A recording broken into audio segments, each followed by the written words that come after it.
May mga hiwaga na hindi kayang ipaliwanag at nananatili na lamang tanong sa ating isipan. Habang naghihintay ka ng kasagutan, makinig ka muna sa mga maiksing kwento ni Kuya Bert.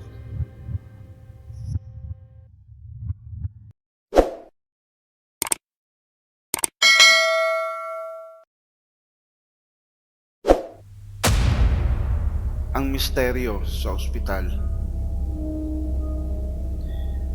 Noong 1998 ay may isang tanyag na ospital sa probinsya sa Laguna. Sa likod ng mga malilinis na silid nito, mayroong isang misteryong bumabalot sa ikaapat na palapag. Isang lugar na hindi madalas gamitin at halos laging nakasarado. Si Miguel ay isang 7 taong gulang na batang lalaki na dinala sa ospital dahil sa mataas na lagnat at hindi maipaliwanag na kumbulsyon. Sa simula, akala ng mga doktor ay simpleng impeksyon lamang. Ngunit habang tumatagal, mas lalo lang siyang nangihina. Isang gabi, inilipat siya sa ikaapat na palapag dahil puno na ang ibang mga silid. Ang lugar ay tahimik, halos nakakabingi. Ang ilaw ay kumikislap-kislap at ang malamig na hangin ay tila may dalang kurot ng panganib. Si Aling Nita, ang nurse na naka-duty noon, ay nagpatrolya sa mga silid. Nang mapadaan siya sa kwarto ni Miguel, nakarinig siya ng mahinang iyak. Dahan-dahan siyang sumilip. Nakita niya si Miguel nakahiga sa kama. Pero ang mga mata nito ay nakadilat at tila may tinititigan sa sulok ng silid.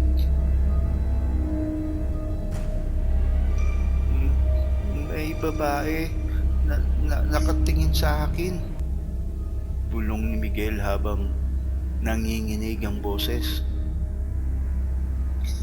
Walang babae rito, Miguel. Matulog ka na, anak, sagot ni Aling Nita. Kahit na siya mismo ay kinilabutan. Ngunit nang muling sumilip si Aling Nita sa silid, napansin niyang malamig ang paligid. Mas malamig kaysa karaniwan. At doon niya napansin ang aninong nakatayo sa tabi ng kama ni Miguel. Isang babaeng maputla, duguan ang kanyang suot na damit at ang mga mata ay tila butas na walang laman. Kinabukasan, natagpo ang patay si Miguel. Ang kanyang mukha ay nandilisik sa takot. Tila ba ang kanyang kaluluwa ay sinipsip ng isang bagay na hindi maipaliwanag. Mula noon, naging alamat ang kwarto kung saan siya namatay. Maraming pasyente at mga nurse ang nagsasabi na Naririnig nila ang iyak ng isang bata tuwing madaling araw.